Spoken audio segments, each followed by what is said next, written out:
এবং যার রাজনৈতিক ভিত্তিভূমি তৈরি হয়েছিল সেটা বিশিষ্ট স্বাধীনতা সংগ্রামী ভারত কেশরী ডক্টর শ্যামাপ্রসাদ মুখার্জির জন্য। সবচেয়ে বড় কথা, রাজনৈতিক দিকটা বাদ গেলেও আজকে যে আমরা একটি স্বাধীন গণতান্ত্রিক দেশে দাঁড়িয়ে আছি বা নিজেরা নিজেদের কর্ম বা সবকিছু করছি, শ্বাস প্রশ্বাস নিতে পারছি, সবটাই কিন্তু ভারত ভক্তির জন্য।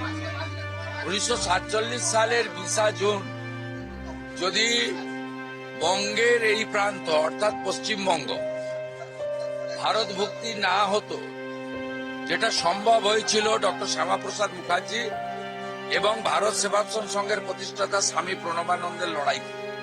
ফাইনালি আইনসভাতে ডক্টর শ্যামাপ্রসাদ মুখার্জি সহ 58 জন সনাতনী আইনসভার সদস্য ভোট দিয়ে ভারত ভক্তি করেছিলেন।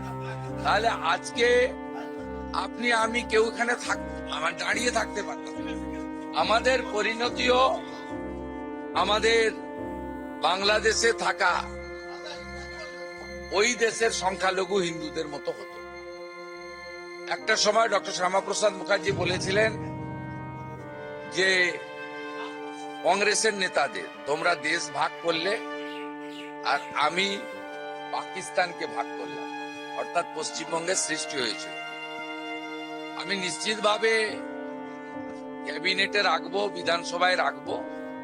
আমার ভাবনার মধ্যে আছে যে পশ্চিমবঙ্গের প্রতিষ্ঠা দিবস 1947-এর 20 জুনই হওয়া উচিত।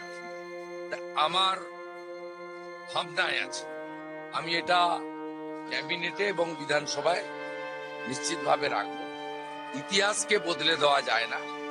তাই আজকে যার বিচারধারার, যার প্রচেষ্টার মধ্য দিয়ে আমি মুখ্যমন্ত্রীর শপথ নিয়েছি, আমার সাথে সিনিয়র পলিটিশিয়ান মানিকতলার নির্বাচিত বিধায়ক তাপস রয় রয়েছেন, গত বিধানসভার চিফ হুইপ অপোজিশন রাজ্য বিজেপির অন্যতম নেতা ডক্টর শঙ্কর ঘোষ রয়েছেন, রাজ্য বিজেপির অন্যতম সহসভাপতি অত্যন্ত উচ্চশিক্ষিত প্রাক্তন সাংবাদিক সিউড়ি থেকে বিপুল ভোটে নির্বাচিত বিধায়ক জগন্নাথ চট্টোপাধ্যায় রয়েছেন, এবং সর্বোপরি আমাদের দক্ষিণ কলকাতার তরুণ সভাপতি অনুপম ভট্টাচার্য রয়েছে।